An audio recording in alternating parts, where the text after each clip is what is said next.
వసుదేవసుతం దేవం కంసచాణూరమర్దనం దేవకీ పరమానందం కృష్ణం వందే జగద్గురుం. శ్రీకృష్ణం వందే జగద్గురుం. భాగవత గేయసుధకి స్వాగతం.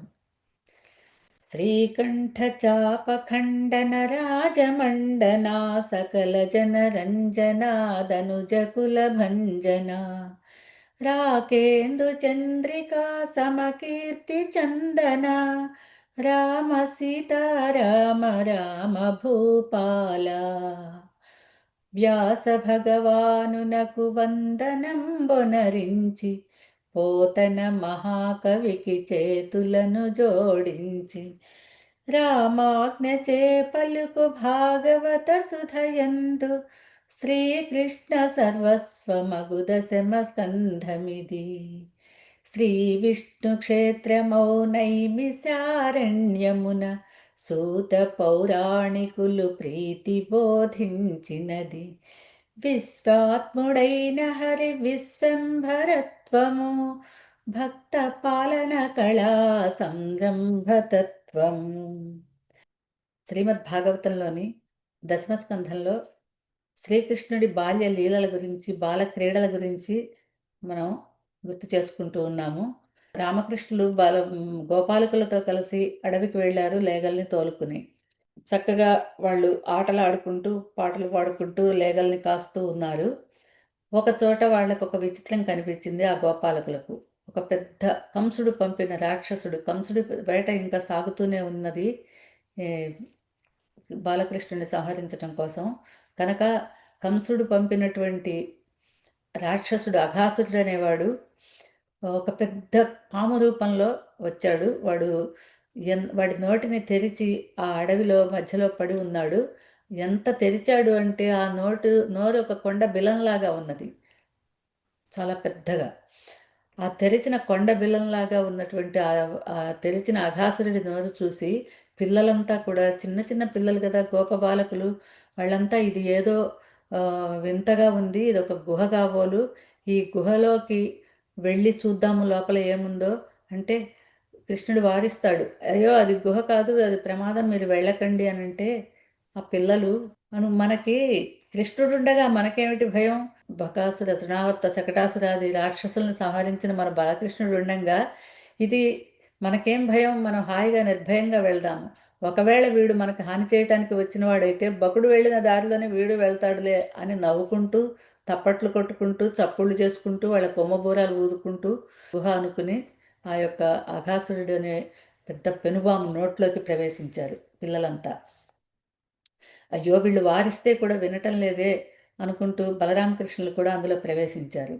వారి కోసమే వచ్చి ఉన్నవాడు కదా, వారు లోపలికి ప్రవేశించంగానే నోరు మూసేసి వాళ్ళని అంతం చేయాలనే ప్రణాళికతో వచ్చాడు ఆ అఘాసురుడు. ప్రవేశించిన కృష్ణుడికి అది తెలియదా? స్వామి సర్వాంతర్యామి, అందరి హృదయాల్లోనూ ఉండి ఆ అఘాసురుడి మనస్సులో, వాడి తలలో ఉన్న ఆలోచన ఆయనకు తెలియదా? స్వామి లోపలికి వెళ్ళగానే తన శరీరాన్ని వాడి గొంతుకు అడ్డంగా, అంటే గొంతు మూయడానికి వీల్లేని విధంగా పెంచేశారు స్వామి. ఆ పాము నోట్లో ప్రవేశించి తన శరీరాన్ని పూర్తిగా పెంచి ఆ తెరిచిన పాము యొక్క నోరుకి దానికి ఊపిరి ఆడకుండా అయిపోయేలాగా చేసి దాని శిరస్సుని బద్దలు కొట్టి స్వామి దాన్ని అంతమొందించారు.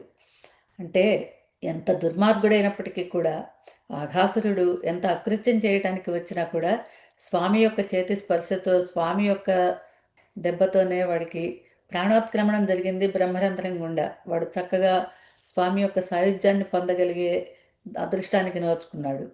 అప్పటికే వాడి నోటి నుంచి వెలువడిన విషవాయువులతో ఈ పిల్లలంతా కూడా స్పృహ తప్పి పడిపోయి ఉన్నారు. స్పృహ తప్పి పడిపోవడం ఏమిటి, మరణించి ఉన్నారు. అమృతమయమైన చూపులతో స్వామి, ఆ బాలకృష్ణుడైన శ్రీకృష్ణ పరమాత్మ ఒక్కసారి వాళ్ళని వీక్షించాడు. వీక్షించగానే వాళ్ళంతా నిద్ర నుంచి లేచినట్టుగా లేచి బయటికి వచ్చేశారు. అదంతా కూడా ఆ చనిపోయిన ఆ పాము శరీరం ఆ బాలకుల తరికి ఒక క్రీడాస్థలంగా ఎంచుకున్నారట. ఇలా జరిగిన తర్వాత ఇంకా రండి, చాలాసేపు ఎండలో తిరిగాము, ఎండన్ రగ్గితిరాకటం బడితిరో రెండో బాలకులారా అని వాళ్ళందరినీ పిలిచాడు కృష్ణ పరమాత్మ. ఇంకా అన్నాలు తిందాం రండి, ఎండలో పడి చాలాసేపు ఆడారు అని పిలుచుకోవచ్చి అందరూ కలిసి కూర్చున్నారు, భోజనాలకు కూర్చున్నారు. ఎలా కూర్చున్నారట, తామర పుష్పానికి తామర ఆ మధ్యలో ఉన్న దుద్దుకి చుట్టూ రేకులు దళాలు ఎలా విస్తరించి ఉంటాయో చక్కగా చుట్టూ చేరి కూర్చొని వీక్షిస్తూ స్వామిని చూస్తూ ఒక్కొక్కళ్ళకి పిల్లలకి వాళ్ళ అన్నపు మూటలు తెచ్చుకున్నారు. ముంతల్లో కట్టిన పెరుగన్నం, అమ్మ ఇచ్చిన పెరుగన్నము, నంచుకోవడానికి ఇచ్చినట్టు ఆవకాయ పచ్చడి, మాగాయ పచ్చడి వాటిని పెట్టుకుని వాళ్ళకి ఏమిటి కంచాల, ప్లేట్ల, గ్లాసుల, పల్లవముల్ శిలలున్ పత్రముల్ ఆకులు, చక్కగా శుభ్రంగా కడుక్కున్న బండలు, ఆకులు, పూలరెక్కలు, ఇటువంటి ఈ పదార్థాల్లో ఆయా వాటినే పాత్రలుగా చేసి పెట్టుకొని చల్లులు ఆరగిస్తున్నారట ఆ చిన్న పిల్లలంతా కూడా. పెనుబాము గండమును గడచి ముందుకు నడచి ఆట పాటలతోడ అలసిన సఖులగని పలికె కృష్ణుడు చల్దులారగించమనంచు లేగలను పచ్చికలొన్మేయ వదలెదమంచు. ఈ దూడల్ని పచ్చికలు మేయటానికి వదిలేసి మనం అన్నాలు తిందాం రాండి అని పిలిచాడు.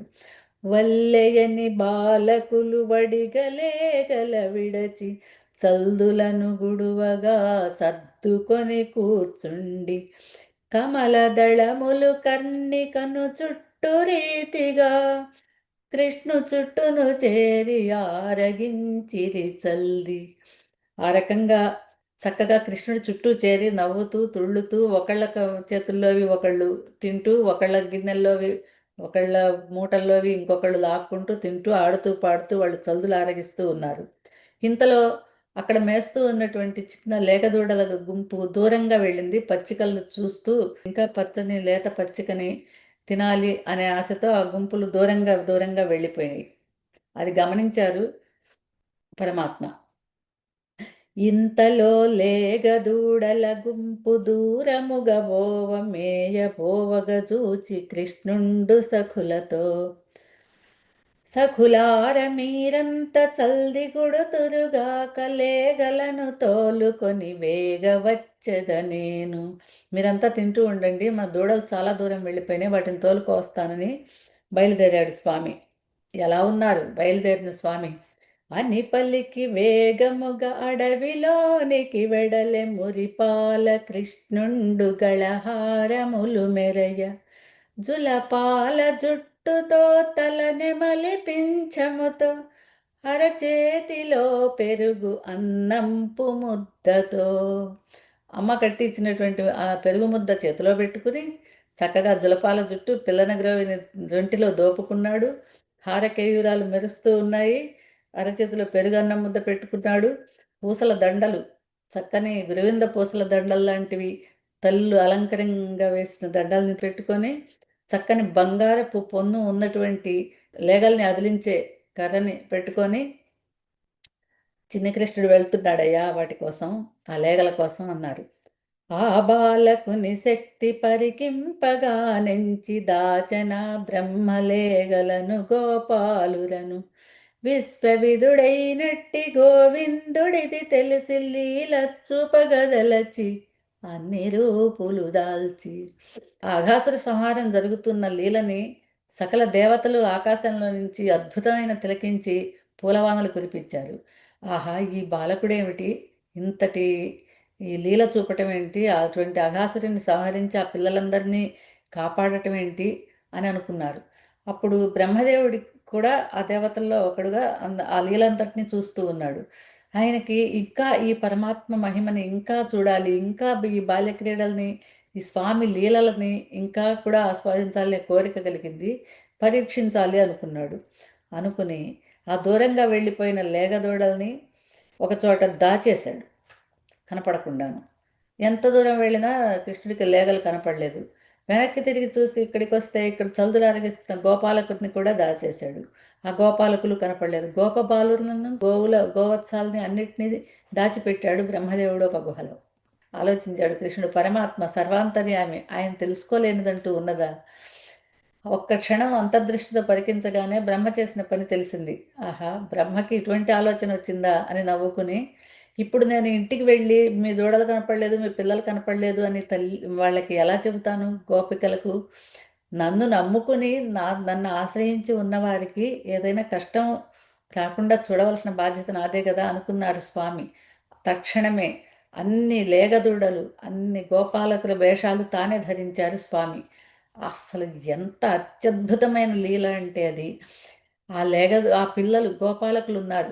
ఎవరి చెయ్యి ఎంత పొడుగో, ఎవరి మూతి, ఎవరి ముక్కు, ఎవరి కళ్ళు, ఎవరి కాళ్ళు ఎలా ఉన్నాయో అచ్చంగా అలా వాళ్ళ వాళ్ళ ఒంటి మీద వస్త్రాలేంటో, వాళ్ళ ఆభరణాలేంటో, వాళ్ళ వేషభాషలేంటో సమస్తము తద్రూపుగా తానయ్యాడు. అదేవిధంగా ఏ దూడ, ఏ ఆవుదో, ఎటువంటి కాళ్ళు కలిగి ఉందో, ఎటువంటి తోకో, ఎటువంటి కళ్ళో సమస్తము కూడా అచ్చుగుద్దినట్టుగా అన్ని లేగల రూపుని తానే ధరించారు స్వామి. పరమాత్మ కదా ధరించింది ఆ రూపుని. ఎలా ఉన్నది ఆకర్షణ! ఆ గోవులు గోవర్ధనగిరి పర్వతం మీద మేస్తూ ఉన్న గోవులు ఒక్క ఉదుట పరుగులు పరుగులతో రాళ్ళు రప్పలు చెట్లు ముళ్ళు ఏమీ చూసుకోకుండా పరుగు పరుగున వచ్చి తమ లేగలకి స్తన్యమియడం ప్రారంభించాయట. ఎప్పుడైతే పరమాత్మ ఆ రూపాలు ధరించారో ఆకర్షణ అట్లా స్వామి పట్ల తమ రోజు చూసే తమ దూడలే అన్న భావన కాకుండా ఏదో అత్యద్భుతమైన భావంతో అవి తమ పిల్లల్ని చేరుకున్నాయి. అలాగే దూరంలో ఉన్న గోపాలకులు కూడా తమ పిల్లల్ని గోప బాలకుల్ని చూసి పరుగు పరుగున వచ్చి వాళ్ళని ఎత్తుకొని ముద్దులాడి చాలా ఆప్యాయంగా, ఎందుకంటే బ్రహ్మభావం వాళ్ళందరిలో ఎప్పుడైతే ప్రవేశించిందో దాని ప్రభావం కనిపిస్తూ ఉంది. అందరూ ఇళ్లకు వెళ్ళిపోయారు. వెళ్ళిన తర్వాత ప్రతి గోపికకి కూడా రోజు చూసి తమ పిల్లడే ఎంత ముద్దొస్తున్నాడో, ఎంత వాడిని చూస్తే ఎంత ఆప్యాయత, ఎంత ప్రేమ కలుగుతున్నదో ఎత్తుకొని తల నిమిరి వాళ్ళకి చక్కగా స్నానాలు చేయించి, వాళ్ళకి పాలిచ్చి, వాళ్ళకి కడుపు నింపి నిద్రపుచ్చి అసలు ఎంత బ్రహ్మానందాన్ని అనుభవిస్తున్నారు గోపికలు. ఎంత భాగ్యం ఆ గోపికలది. ఇంతవరకు యశోదమ్మకు ఒక్కదానికే ఉన్నటువంటి భాగ్యం ఇప్పుడు ప్రతి గోపికకు కలిగింది ఆ గోకులంలో, ఆ నందవ్రజంలో.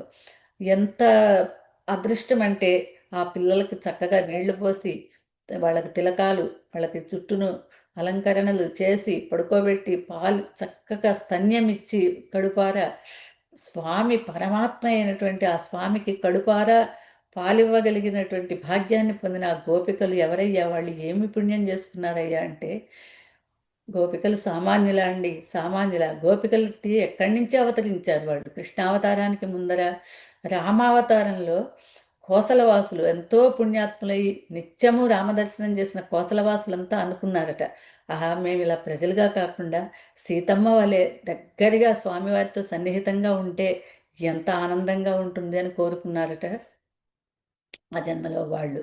అలాగే మిథిలా నగరంలో కూడా ప్రజలంతా చూసి మన రామయ్య తండ్రి ఇతడటే పుత్ర కామేష్టి పండించిన కౌసల్య బంగారు కడుపు పంట అని ఆ రామచంద్రుణ్ణి చూసిన మిథిలా నగర ప్రజలంతా కూడా ఆహా ఇటువంటి రాముడికి మేము ఇంత సన్నిహితంగా ఉండగలిగితే ఎంత బాగుండు మన సీతమ్మ వలె అనుకున్నారట.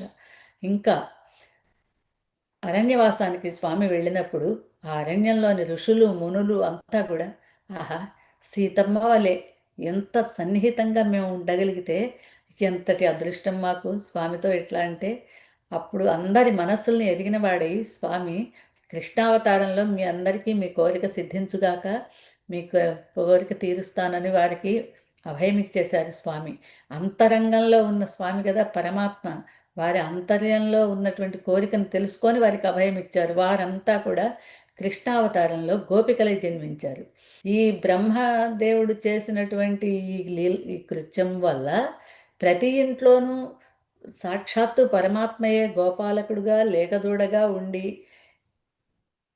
వాళ్ళని మురిపింపజేశాడు. ఈ విధంగా సంవత్సర కాలం గడిచిందట. అది ఇంకొక 5-6 రోజుల వ్యవధి మిగిలి ఉంది సంవత్సరానికి అనగా, అప్పుడు బ్రహ్మదేవుడు ఒకసారి పరికించి చూశాట. ఏమిటి నేను దాచిన గోవులు, గోపాలకులు అంతా కూడా నా దగ్గరే ఉంటే ఈ అడవిలో మళ్ళీ ఈ గోవులు, ఈ గోపాలకులు ఎక్కడి నుంచి వచ్చారు అని ఆలోచించిన వాడే అప్పుడు తెలుసుకున్నారు స్వామిని.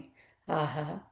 మాయలకు మాయ అయిన ఆ మహాత్ముడిని నేను మాయ చేయటానికి సిద్ధపడిన వాడిని అని తనని తాను తెలుసుకొని ఆ పరమాత్ముడిని తెలుసుకొని తాను చేసిన తప్పుని క్షమింపమని సాక్షాత్తు శ్రీమన్నారాయణుడు పరమాత్మ అయినటువంటి ఆ బాలకృష్ణుడి పాదాలనంటి నమస్కరించి ప్రార్థిస్తాడు. అప్పుడు స్వామి ఏదైనా నువ్వు వరం కోరుకో అని బ్రహ్మదేవుడంతటి వాడికి వరములు ఇవ్వగలిగే స్వామి కదా అడిగితే, కృష్ణాయని నీయందే తమ మాన ప్రాణాలు, తన ప్రేమ, తమ గోవులు, తమ ఇళ్ళు వాకిళ్ళు, ధనము సంపత్తి సమస్తము, తమ సంతోషం, తమ ఐశ్వర్యం అన్నీ నువ్వే అనుకుని నమ్మి నీతో హాయిగా సన్నిహిత్యంగా ఆడుతూ పాడుతూ తిరుగుతూ ఉన్నటువంటి ఈ గోప బాలకుల యొక్క ఒక్కడి పాద ధూళి కణం నా శిరస్సును తాల్చుకున్నా అది బ్రహ్మ పదవి కన్నా గొప్పది కదా అన్నారు సాక్షాత్తు బ్రహ్మదేవుడే. అంత గొప్పది ఆ స్వామి యొక్క పాద రజం అనేది. దీనికి గేయం క్లుప్తంగా రాసిన గేయం విందాము. ఆ బాలకుని శక్తి పరికింపగా దలచి దాచన బ్రహ్మ ఆలేగలను దూడలను విశ్వవిధుడైనట్టి గోవిందుడది తెలిసి లీల చూపగదలచి అన్ని రూపులు దాల్చి ఆలేగ దూడల ఆగోప బాలుర ఆకారములు దాల్చి అన్ని తానై తోచి గోకులంబును చేరి గోపాలకుల ఇండ్ల అతి ప్రేమతో మెలిగి గడిపెనొక ఏడాది. అంతలోనొకనాడు అడవిలో లేగలను గని బ్రహ్మదేవుండు ఆశ్చర్యమందుచును నేను దాచిన లేగలును గోపబాలురను నా వద్దనే ఉండయట నుండి ఇవి వచ్చే అనుచు చేష్టలు దక్కి నిలిచి చూచుచునుండ జాలితో కృష్ణుండు తొలగించ తన మాయ అప్పుడు వాణీశుండు హరిని కృష్ణునిగాంచి పరవశుండై మృక్కి వినుతించని రీతి ఈశ్వరా తనుగన్న తండ్రివని ఎరిగి తిని మన్నించు నా తప్పు మాయలో మునిగి తిని గోగోప గోపికలు ఎంత ధన్యాత్ములో చెలికాని వలె నిన్ను చేరి సేవించుటకు అని బ్రహ్మ స్తుతించి తన లోకమునకేగే కృష్ణుండు లేగలతో తన స్నేహితుల చేరి హరిమాయ వలన ఆ ఏడాది కాలము త్రుటి కాలముగా గోప బాలకులకు దోచే గోప బాలకులంత గోకులము చేరుకొని కేకలిడుచును పలికిరందరకు తెలియగా నందనందనుడొక్క నాగమును చంపెనని చంపి తమ్మందరను కాపాడనడవినని ఈ మాయ చేత హరిమాయ చేత ఈ ఏడాది కాలం కూడా ఒక లిప్త కాలంలాగా ఒక గడియ కాలంలాగా గడిచిపోయిందట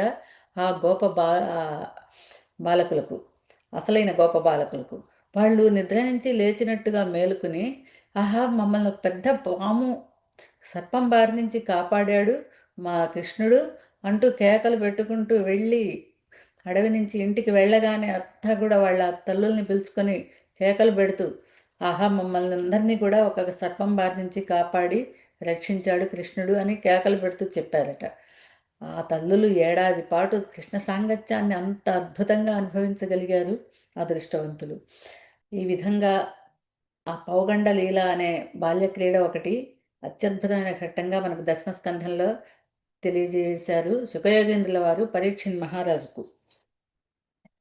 నీలగళనుత రామ నీరజనయన రామ నిరుపమ గుణాభరణ నిత్యమంగళ రామ నిగమార్థ సంచార నిజ భక్త మందార నీలమేఘశ్యామ పాహి శ్రీరామ వ్యాస భగవానునకు వందనం బొనరించి పోతన మహాకవికి చేతులను జోడించి రామాజ్ఞచే పలుకు భాగవత సుధయందు శ్రీకృష్ణ సర్వస్వమగు దశమస్కంధమిది. శ్రీ విష్ణు క్షేత్రమౌ నైమిసారణ్యమున సూత పౌరాణికులు ప్రీతి బోధించినది విశ్వాత్ముడైన హరి విశ్వంభరత్వము భక్త పాలన కళా సంరంభతత్వము. స్వస్తి.